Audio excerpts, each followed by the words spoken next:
नमस्कार, मी मंजिरी कपडेकर. मंजिरी रेसिपीमध्ये तुमचे मनापासून स्वागत आहे. आज आपण करणार आहोत शाबूची खिचडी.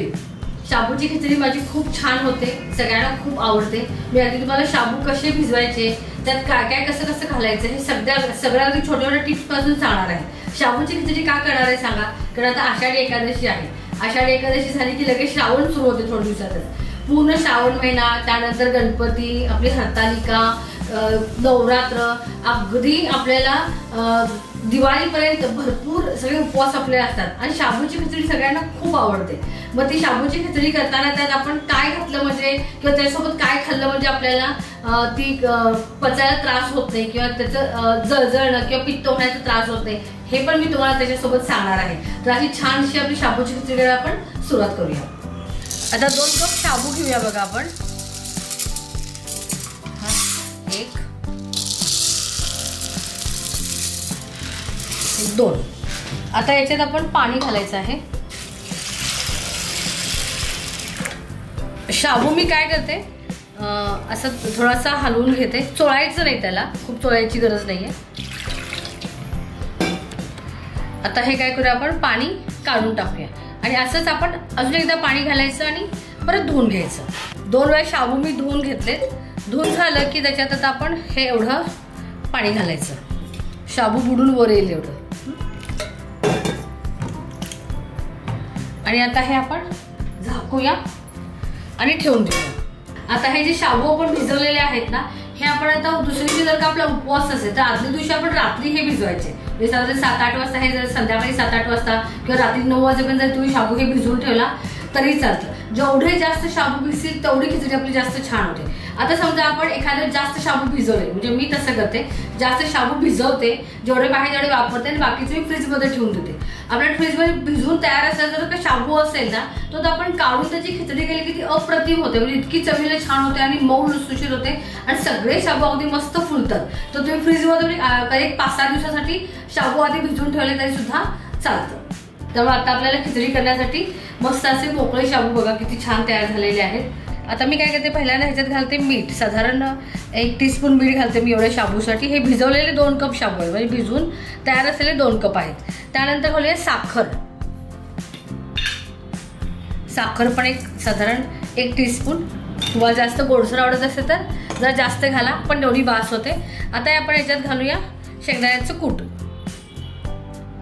तुम्हाला किती जास्त कमी आवडते त्या पद्धतीने शेंगदाण्याचा कूट घाला. आता हे सगळं आपण व्यवस्थित मिक्स करून घेऊया. आता आपण शाबूमध्ये शेंगदाण्याचा कूट घातलेला आहे. जो शेंगदाण्याचा कूट आहे थोडासा जाडसर आहे, थोडा बारीक आहे. तसा छान लागतो. मध्ये मध्ये थोडेसे शेंगदाणे जाडसर आलेले पण चांगलं लागतं खिचडीमध्ये. मग तुम्हाला आवडत असेल तुम्ही सगळ्यात बारीक असा केलेला शेंगदाण्याचा कूट घातला तरी चालेल. मीठ आणि साखर घालून सगळं एकजीव करून घेतलेलं आहे. आता आपण ही खिचडी फोडणी टाकून घेऊया. आता मी काय करते, पहिल्यांदा 2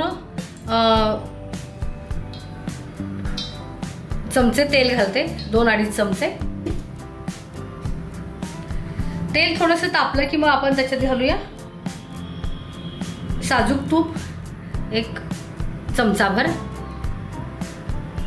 खूप तेलकट खिचडी करायची नाही आपल्याला, व्यवस्थित अशीच करायची आहे. तेल आणि तूप तापलेलं आहे, चांगलं तापू द्यायचं. जिरे घालायचे. जिरे चांगले तडतडे पाहिजेत, नाही तर मग खिचडीमध्ये जिराचा एक असा कडक वास येतो. त्यानंतर हिरव्या मिरच्यांचे मोठे तुकडे, कढीपत्ता. चालत असेल तर कढीपत्ता घाला, नसेल तर नका घालू. मी इथं काकडी घालणार आहे बघा. म्हणजे म्हटलं ना वेगळी पद्धती करणार आहे, तर मी काकडी घालून खिचडी तयार करणार आहे.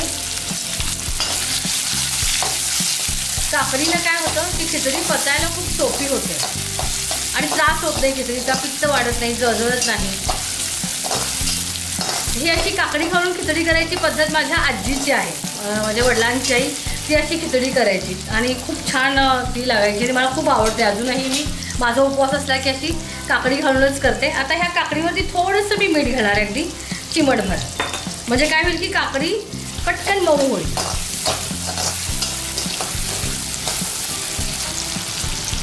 आता काय करूया, आपण 1 मिनिट काकडीवरती झाकून घेऊया. आता बघा खिचडी थोडी आपण वाफवून घेतली, खूप नाही का वाफवायची गरज आहे त्याला. बटाटे कसे आपल्याला पूर्ण शिजवावे लागतात, तशी खिचडी हे काकडी पटकन होते. आता मी काय करणार आहे, हे शाबू जे आपण मिक्स केले ते सगळे आपण ह्याच्यामध्ये घालूया.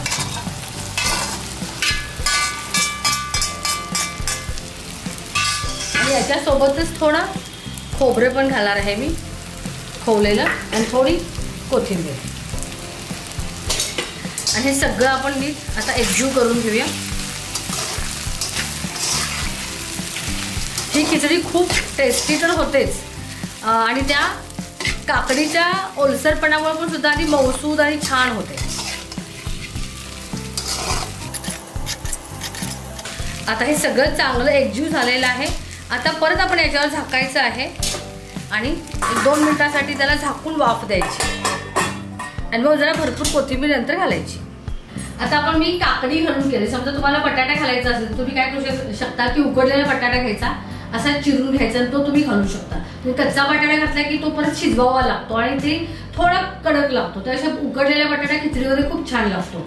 आणि तुम्ही समजा बटाटे घालून जर का खिचडी केली शाबूची, तर त्यासोबत तुम्ही काकडीची उपवासाची कोशिंबीर करायची. जे काकडी चोचून घ्यायची, त्याच्यामध्ये दही, मीठ आणि साखर घालायची, शेंगदाण्याचं कूट घालायचं, पाहिजे तर तूप, जिरे आणि हिरवी मिरचीची फोडणी घालायची आणि मस्त मिक्स करून घ्यायचं की तुम्हाला ती उपवासाची काकडी म्हणजे काकडीची कोशिंबीर तयार होते. व तुम्ही बटाटा घालून खिचडी केली त्यासोबत काकडीची कोशिंबीर खाली की ते कॉम्बिनेशन सुद्धा खूप छान आहे. काकडी खाण्याचे खूप फायदे होतात. पित्त होत नाही, जळजळत नाही, तुम्हाला ती खिचडी पचते, त्याचा त्रास होत नाही. त्यामुळे काकडी घातलेल्याचं खूप छान असं होतं. काकडी घालून वरी पण मी करते, ती पण मी तुम्हाला एकदा नक्की करून दाखवते. आता बघा मस्त वाफ आली आहे खिचडीला.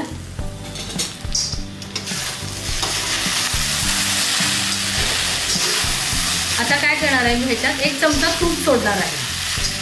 ना काकडीच्या ओलसरपणामुळे अजून छान फुलत राहतात शाबू. आता आपण 1 चमचा तूप सोडूया खिचडीमध्ये.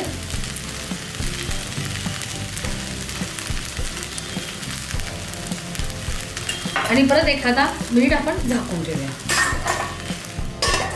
आता बघा शाबूच्या खिचडीला कशी मस्त वाफ आलेली आहे. आता याच्यामध्ये आपण इथं कोथिंबीर घालूया. जरा खिचडीमध्ये जास्त कोथिंबीर पण आवडते. कोथिंबीरीने सुद्धा कसं होतं की खिचडी छान पण लागते, शिवाय ती पचायला पण चांगली होते, जळजळत नाही. तुमच्या सगळ्यांचा काय प्रॉब्लेम असेल खिचडी शाबूची खाली की खूप जळजळतं, तर त्यासाठी जसं आहे तशी कोशिंबीर करा.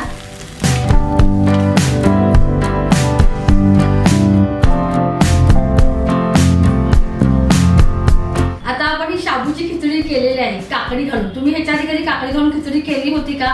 करून बघा आणि ती खाऊन बघा कशी वाटते. ही खिचडी खाल्ल्यानंतर तुम्हाला काय वाटलं ते सगळं मला तुम्ही कमेंट्स बॉक्समध्ये सांगा. आणि आपल्या ह्या व्हिडिओला लाईक करा आणि चॅनलला सबस्क्राईब करा.